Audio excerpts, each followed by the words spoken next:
తల్లిదండ్రులను సంరక్షించలేని ఉద్యోగుల జీతాల్లో 15% కట్టయ్యేలా బిల్లును శాసనసభ ఆమోదించింది. తల్లిదండ్రులను విస్మరించే కొడుకులకు ఈ బిల్లు గుణపాఠమని అన్నారు రేవంత్ రెడ్డి. అమ్మను మించిన దైవం, తండ్రిని మించిన గురువు లేరన్నారు. బుక్కెడు బువ్వ పెట్టలేని వారు తండ్రి ఆస్తుల కోసం మాత్రం కొట్లాడుకుంటారన్నారు. ఈ బిల్లుకు శాసనసభ ఏకగ్రీవంగా ఆమోదం తెలిపింది.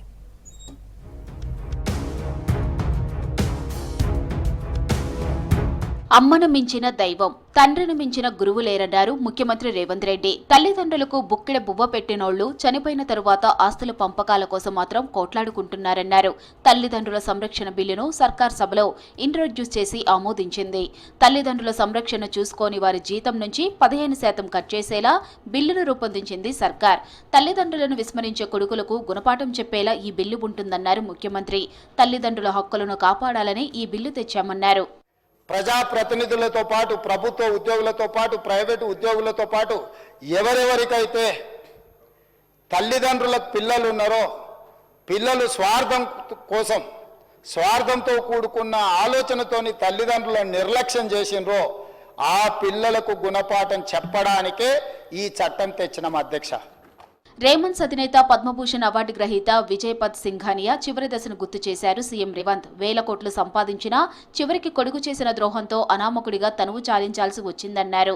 సభలో ఒక సభ్యుడి తండ్రి కూడా చివరి దశలో చూడకపోవడంతో ఈ మధ్యన చనిపోయాడన్నారు. రేమండ్ సంస్థను ప్రారంభించి ప్రపంచంలోనే ఒక గొప్ప గుర్తింపు తీసుకొచ్చి 100 కోట్ల రూపాయల ఆస్తులు సంపాదించిన పద్మభూషణ్ అవార్డు గ్రహీత విజయపద్ సింఘానియా ఈ మొత్తాన్ని తన కుమారుడికి గిఫ్ట్ డీడ్ ద్వారా ఇవ్వడం జరిగింది. గిఫ్ట్ తీసుకున్న ఎంబడే అతని ఇంట్లో నుంచి తరిమేసి ఉండడానికి కూడా నివాసం ఇయ్యలేదు. తల్లిదండ్రులను నెగ్లెక్ట్ చేస్తే సమాజానికి మంచిది కాదన్నారు మంత్రి కొండా సురేఖ. తల్లిదండ్రులు చనిపోతే విదేశాల్లో ఉన్న పిల్లలు రాలేని పరిస్థితి ఉందన్నారు. చారిత్రాత్మక బిల్లు తెచ్చిన ముఖ్యమంత్రికి ధన్యవాదాలు చెప్పారు సురేఖ. మొత్తం కమర్షియలైజ్ అయిపోయి మన ఫ్యామిలీలలో విలువలు లేకుండా పోతున్న ఈ సమయంలో ఇటువంటి బిల్లును ప్రవేశపెట్టి మరి తల్లిదండ్రుల బాధ్యతను మీరు తప్పనిసరిగా తీసుకోవాలి అన్నటువంటి ఒక సంకేతాన్ని ఈ సభ ద్వారా మేమందరం కూడా పంపించే అవకాశం కల్పించిన ముఖ్యమంత్రి గారికి ప్రత్యేక ధన్యవాదాలు తెలియజేస్తూ, ఇది చారిత్రాత్మక బిల్లు అన్నారు సిపిఐ ఎమ్మెల్యే కూనంనేని సాంబశివరావు. మనం అమెరికన్ కల్చర్ వైపు వెళ్తున్నామని చెప్పారు. పేరెంట్స్ ను పట్టించుకోని వారిపై కఠిన చర్యలు తీసుకోవాలన్నారు. చివరికి ఎట్లా తయారయ్యారంటే, ఒకవేళ తల్లిదండ్రులు ఉండేవాళ్ళు వాళ్ళ పిల్లలకి ఏదైనా సలహా చెప్తుంటే మీదంతా కాళ్ళు ముడుచుకుని ఆ మూలను కూర్చునేదానికి ఏమి మీరు అని వాళ్ళని ఇసుక్కుంటూ ఆ మూలను కూర్చోండి అని అపహాస్యంగా కన్ను కొడుకు లేకపోతే కోడళ్ళు, కూతురు ఇంకో చోటకు పోయింది. కూతురికి ప్రేమ ఉంటుంది తల్లిదండ్రుల పైన, కానీ కూతురు వీళ్ళు కలిసి ఉంటారు. మళ్ళా ఈ కూతురు కోడలుగా ఉన్నప్పుడు మళ్ళీ వాళ్ళ అత్తమామల మీద ఆ ప్రేమ ఉండదు. మన ఉమ్మడి ఫ్యామిలీపై అనేక దేశాలు రీసెర్చ్ కూడా చేశాయన్నారు బీజేపీ సభ్యుడు పాయల్ శంకర్. లక్షల జీతాలు తీసుకునే ఉద్యోగులు కూడా తల్లిదండ్రులను పట్టించుకోవట్లేదన్నారు. తల్లిదండ్రులను చూసుకొని కొడుకుల జీతంలోనే కాదు వైద్య ఖర్చుల కోసం అదనంగా ఇచ్చేలా చట్టంలో మార్పు చేయాలన్నారు.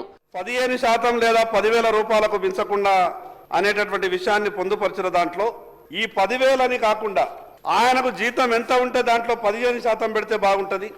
లక్షల జీతాలు తీసుకుంటూ కూడా ఆ తల్లిదండ్రులను మనోవేదనకు గురి చేస్తున్నటువంటి ఈ విషయం మీద ప్రభుత్వం గొప్పగా ఆలోచించి ఈ భారతదేశంలోనే మొట్టమొదటి తెలంగాణ రాష్ట్రంలో ఈ బిల్లు తీసుకొచ్చినామని చెప్పినటువంటి మంత్రి గారికి నేను మీ తరఫున ప్రత్యేకంగా ధన్యవాదాలు తెలియజేస్తా ఉన్నా.